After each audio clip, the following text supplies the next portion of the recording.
I am the terror that flaps in the night. I am the overstuffed burrito that spills onto the lap of crime. I am Darkwing Duck, reviewing Rattrap again. Dun dun dun dun. Well, technically, I'm the Darkwing Duck from the 2017 DuckTales that, as we all know, just ended with its season finale after 3 seasons and everything, and also gave me quite the opening of I guess you could say, a backdoor pilot to the reboot that they're supposed to be working on with me. Still not for sure when it's going to come out, so anybody got any more information on that, please let us know in the comment section, along with some other things that we'll mention at the end of this video. But anyway, on with the review! So, since the 90s Darkwing Duck reviewed the first Rattrap, the War on Cybertron one, I'm reviewing the one from the Beast Wars line. Yes, just like the Cheetor in the last review, this one is actually from the 1996 Beast Wars show as well. And also like Cheetor, he was made before the show came out. So, yeah. But even so, he still looks pretty much like how he does in the show, at least from this point of view. As you can see, he can move his tail a little bit, but only like this, because if you raise it up, there you'll end up opening up the gimmick of his transformation, which we'll show in a minute there. So, of course, there is a lot of robot mode kibble in the undercarriage, and also kind of a hollow space underneath. Yeah, all the junk in the bottom.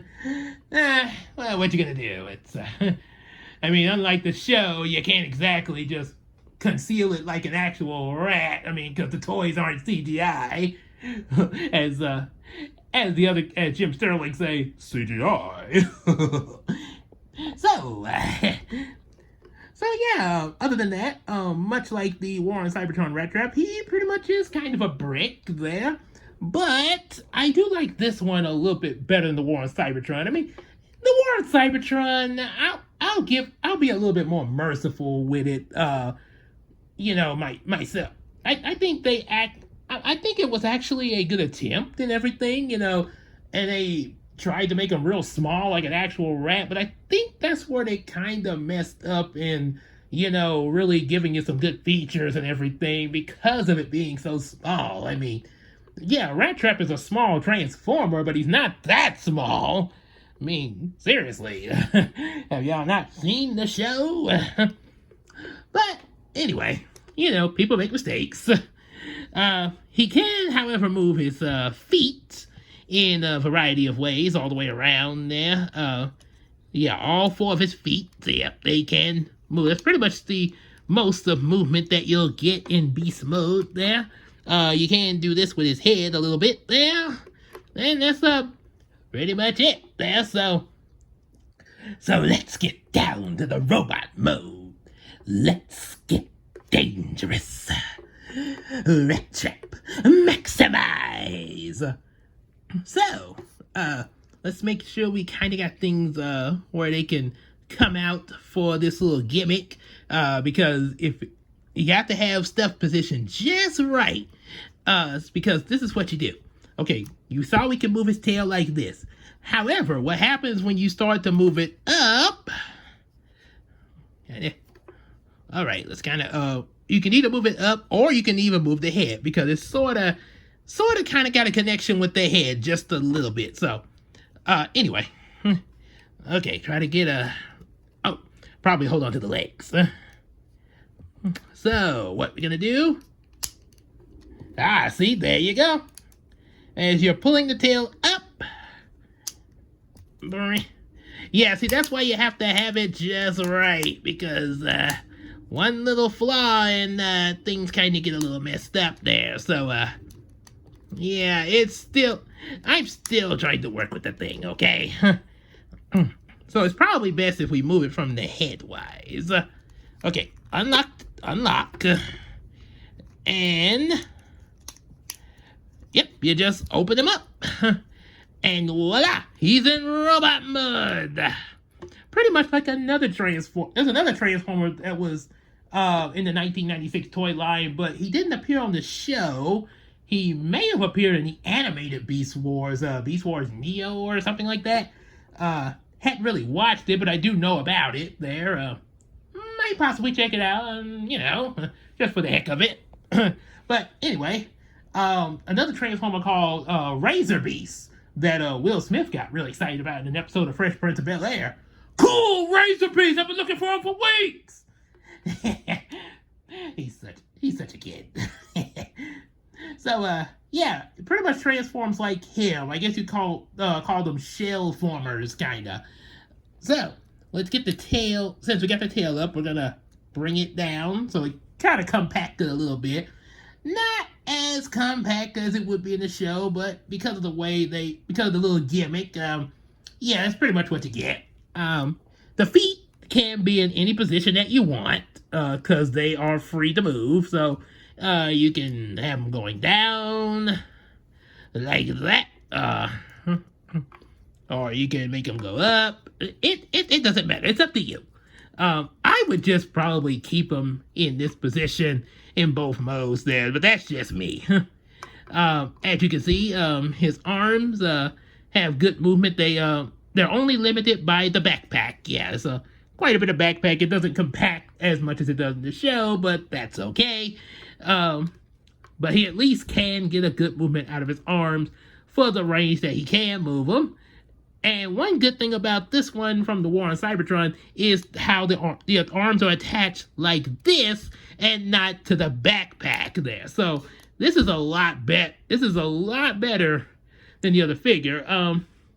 Not saying that hate the War on Cybertron figure. I mean, it's still a decent figure and everything, everything. But that's just the nitpick about it. Is the robot mode with the arms. I think my assumption is that it might have something to do with the size, but anyway. So yeah, you can move his arms a bit there. You have his legs; they got good movement there. Knee joint. You can't really move his feet, but that's okay. You can do this though, so that makes up for it. He can turn his head from side to side and all the way around. And it would be, and another nitpick I have as far as the head is that they could have painted it, gave it some little paint details to look show accurate. But again, this was made before the show, so yeah, I guess it was probably too late to fix that. I mean, you could possibly do a re-release of it, but then again, I guess they probably figured the kids weren't gonna buy another Rattrap just to get a different head. Yeah, things a little bit different back then. You might get a few that would, but I guess it wouldn't be enough for, to actually manufacture that. Got all into business, What you gonna do? So, let's raise up his arms for a second to get his weapon out. As you can see, it's well stored in here. That is a really cool feature for this Rattrap. Yeah, like I say, despite the fact that the backpack can't compress like in the show, the fact that it's able to conceal his weapon like this, that is actually a really neat feat. That way you don't have to worry about his weapon laying off to the side when he's in beast mode. It's actually compact in there. So, you just reach your finger in there, bring this out, then you get the other piece of the weapon out there. They broke it into two. Now let's connect them together. See, oh yeah, this way. Yeah, like that. And you have pretty much like the weapon that he has in the Beast Wars show. I think it may have been a different color, but that is close to accurate. And again, the fact that he can store it like the way he does is a really cool feat. Of course, he doesn't have the little arm grenade bombs and everything, but that's okay, mostly because of the size there.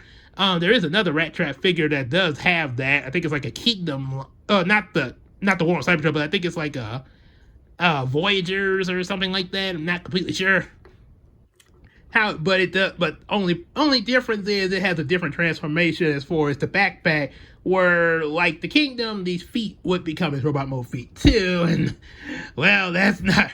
I actually would prefer it like this. Despite the big backpack, I actually like this better because this looks more closer to the show than the other figures there, at least the Beast Wars show.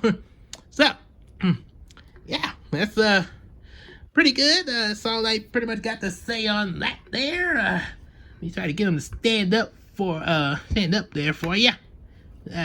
Well, okay, standing up can be a little difficult, I think, because of the joints in his legs and the backpack there. Like I say, every toy has its pros and cons. That's just all in the it's not a perfect stance, but you know, like I say, pros and cons to every toy. So you gotta go with the pros there. So anyway, that's it for this review of the original Beast Wars Rattrap from before the 1996 show. You know, when they were thinking of what they were gonna put in the show. So, definitely I would recommend picking them up for your collection of old vintage Beast Wars toys. Yeah, definitely pick this one up. Like I say, you know, it's a few little nitpicks here and there, but he is still worth it. Yeah, he's definitely worth it. There's a lot of show accuracy in this figure as compared to other Rattrap figures, and I highly recommend it. So, be sure you like. If you like the video, make sure you hit the like button, hit subscribe to the channel, buy some comic books, as well as also support us on Patreon, and also tell your friends about it as well. And you can also request a toy for us to review, as well as a voice to do it in the comment section, and you can also mail us a toy to the P.O. box in the description box. And as I said before, support us on Patreon. And now, if you'll excuse me, I gotta go get my laundry out of the wash so I can put it in the dryer and put another load in there. So, let's get washing.